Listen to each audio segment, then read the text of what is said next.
flame maw and gulls of the rabid salt sea shark, root of hemlock, digged in the dark, liver of blaspheming Jew, gall of goat, and slips of yew, slivered in the moon's eclipse, nose of Turk, and Tartar's lips, finger of birth-strangled babe, ditch delivered by a drab, make the cruel thick slab, and their twin tigers children for the ingredients of our cauldron.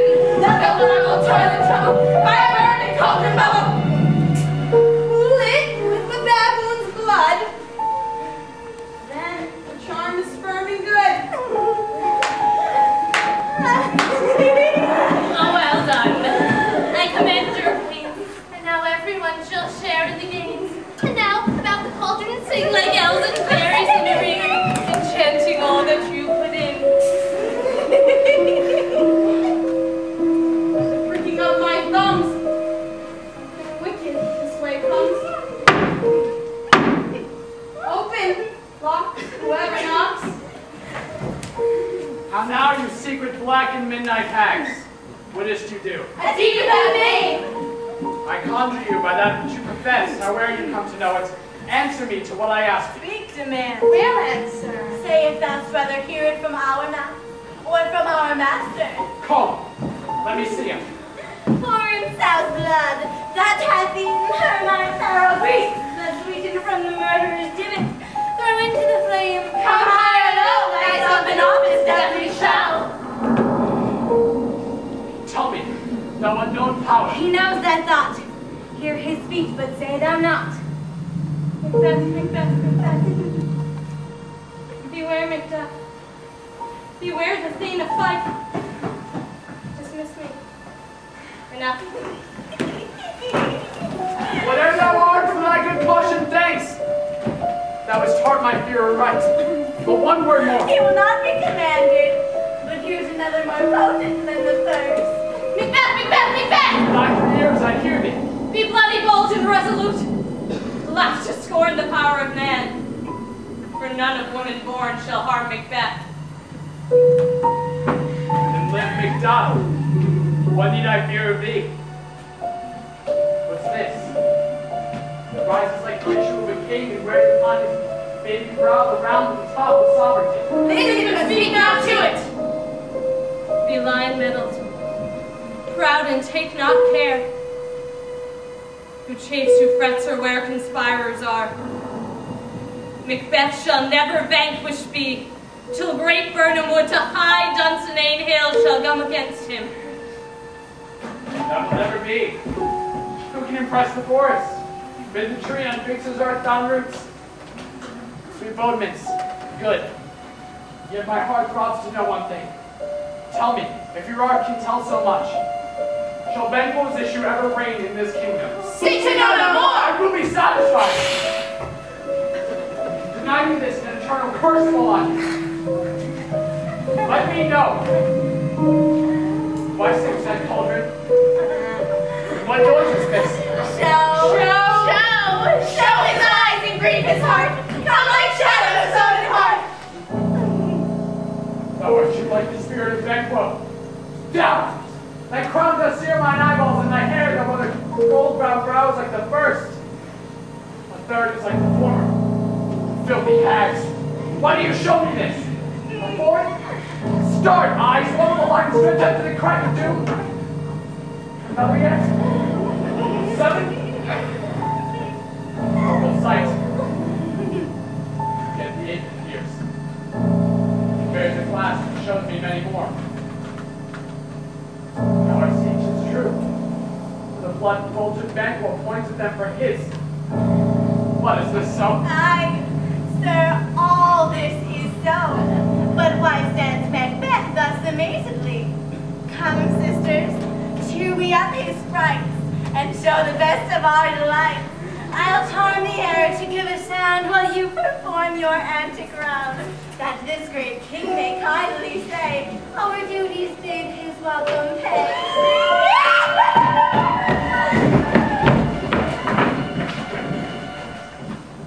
Where are they? Gone? Let this pernicious hour stand, I curse it in the calendar. Come in without there. What's your grace's will? So you the weird sisters. No, my lord. Came me not find you. No, indeed, my lord. Infected be the air whereon they ride, and damned all those that trust them. I did hear the galloping of horse. Who else came by? 'Tis 2 or 3, my lord, that bring you word. Macduff is fled to England. Fled to England. Aye, my good lord. Time. Thou anticipatest my dread exploits.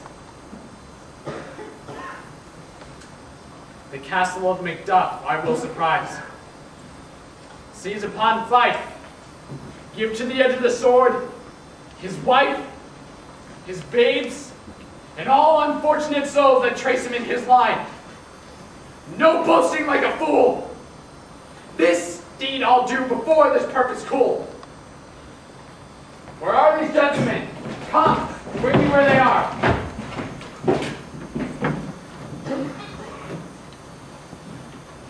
What had he done to make him fly the land? You must have patience, madam.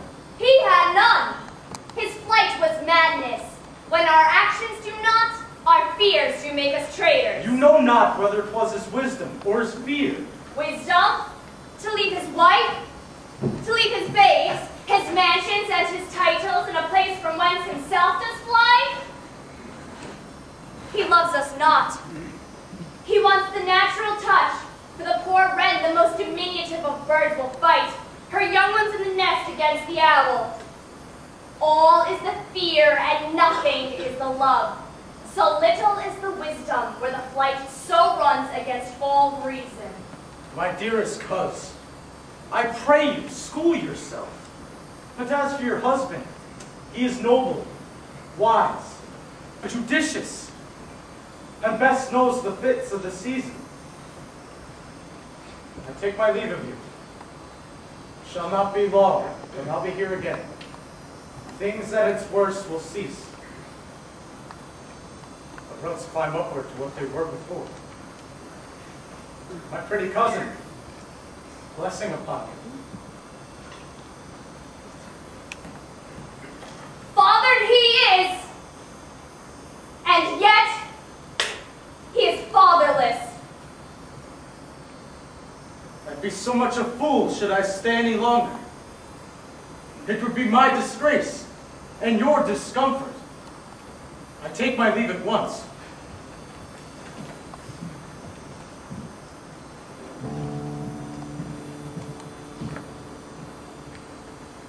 Sirrah, your father's dead. And what will you do now? How will you live? As birds do, mother. What with worms and flies? With what I get, I mean. And so do they. Poor bird, thou'st never fear the nest, nor the lime, the pitfall, nor the gin. Why should I, mother? Poor birds, they are not set for. My father is not dead, for all you're saying. Yes, he is dead. But how wilt thou do for a father? Nay, how will you do for a husband? Why, I can buy meat whence get any market. And you'll buy him to sell again. Thou speakst with all thy wit, and yet in faith with wit enough for thee. Is my father a traitor, mother? Aye, that he was. What is a traitor? Why, one that swears and lies. And be all traitors that do so? Everyone that does so is a traitor, and must be hanged. And must they all be hanged that swear and lie? Everyone. Who must hang them? Why, the honest men. Then the liars and swearers are fools. For there are liars and swearers enow to beat the honest men, and to hang up them. God help me, poor monkey. But how wilt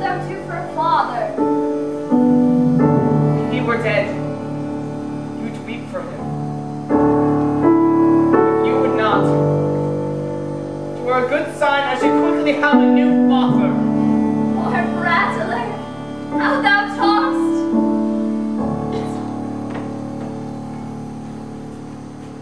Bless you, fair dame. I am not to you known, though in your state of honor I am perfect. I doubt some danger does approach you nearly. If you will take a homely man's advice, be not found here hence with your little ones. Heaven preserve you, I dare abide no longer. Whither should I fly? I have done no harm. But I remember now that I am of this earthly world, where to do harm is often laudable. To do good, sometime accounted dangerous folly. Why then, alas, do I put up that womanly defense to say I have done no harm? What are these faces? Where is your husband? I hope in no place so unsanctified, such as thou mayest find him. He's a traitor. Thou liest, thou shack-hand villain. What? You had... Right of treachery! He's killed me, mother! Run away! I pray you!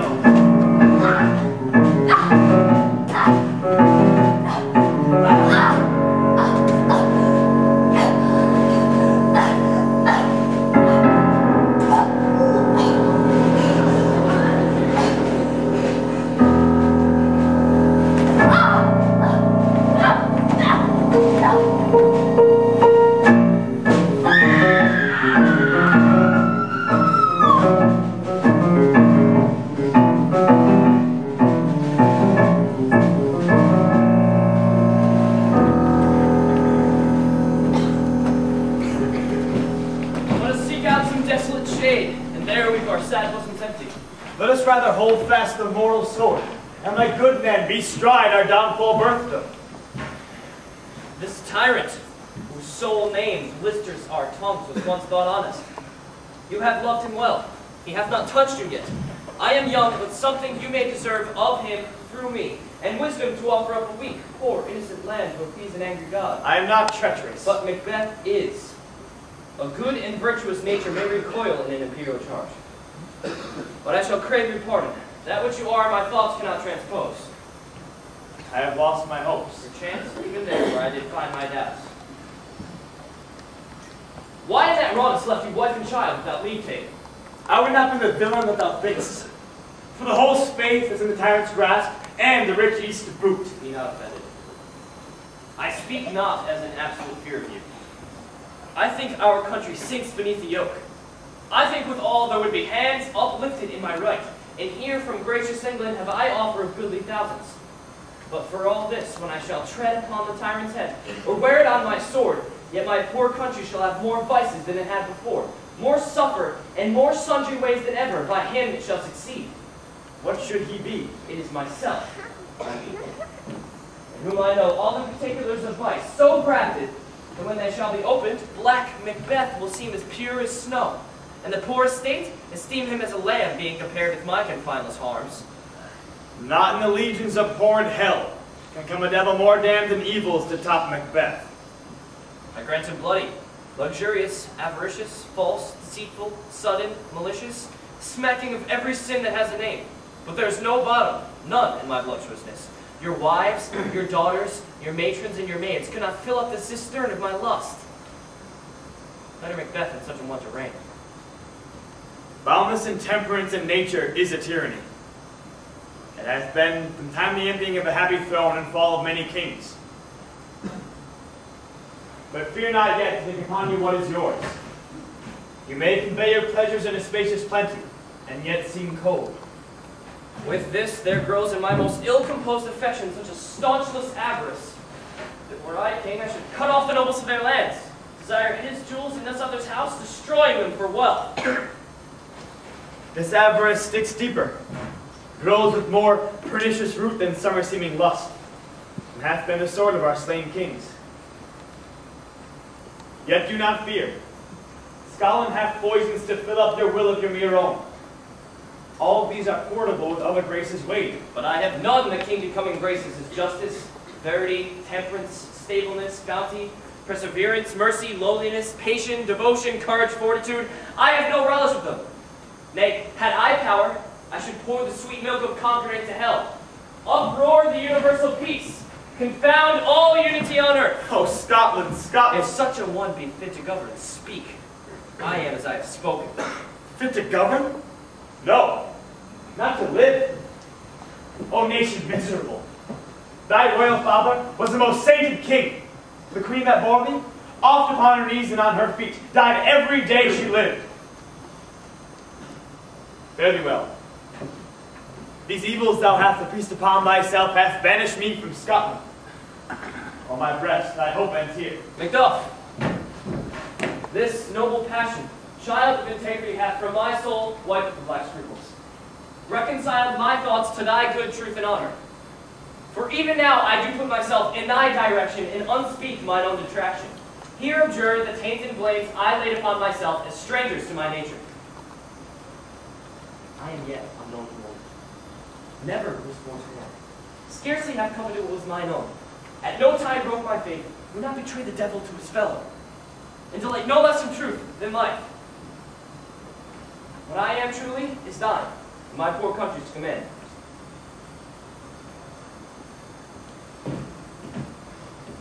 Whither indeed before thy here approach, old Seward with 10,000 warlike men was already at a point.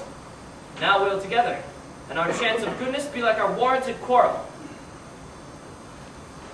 Why are you silent? Such welcome and unwelcome things at once. 'Tis hard to reconcile. Well, more or not. Comes the king forth, I pray you. Aye, sir. There are a crew of wretched souls that stay his cure.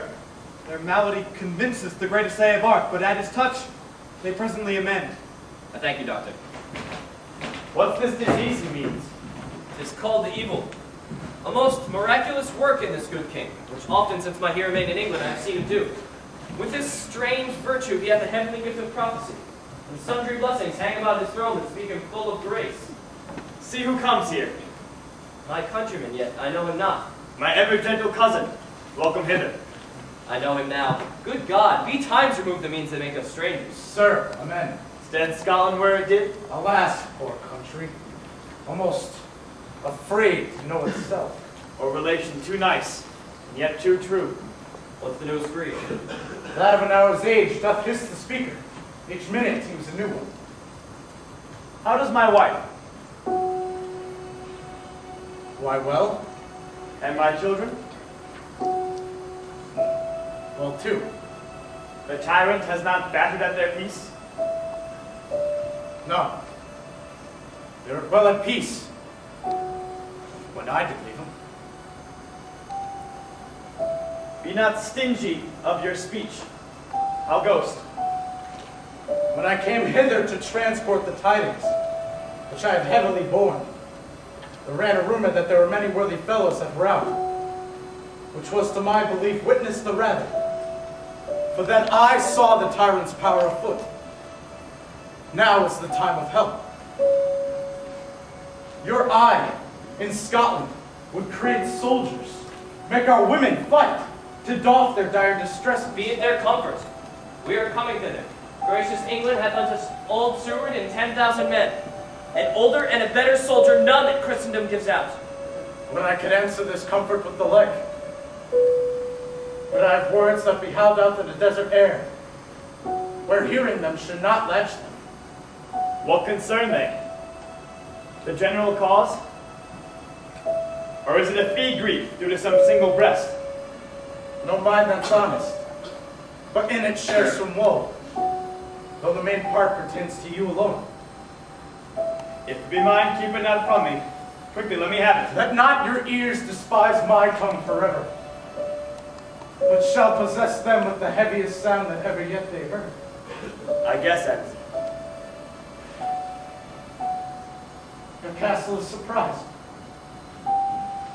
Your wife? Babes?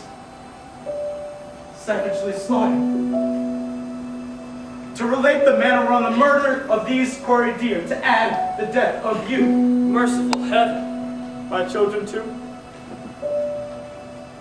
Wife, children, servants, all that could be found. Then I must protect. My wife killed too? I have said. Be comforted. Let's make us medicines for our great revenge to cure this deadly grief. He has no children. All my pretty ones? Did you say all? Oh, Hellkite. All? What? All my pretty chickens and their dam at one fell swoop?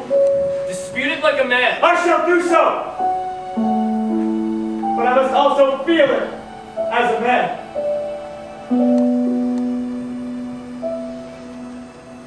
I cannot but remember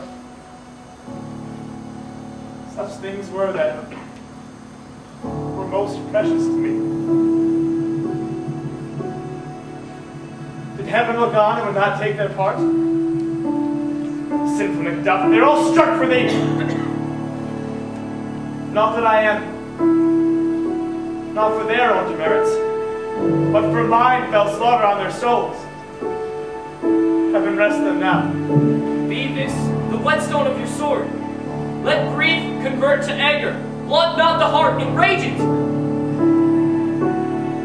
Oh, I can play the woman with my eyes, and braggart with my tongue. But gentle heaven cut short all intermission. Front to front bring thou this fiend of Scotland and myself.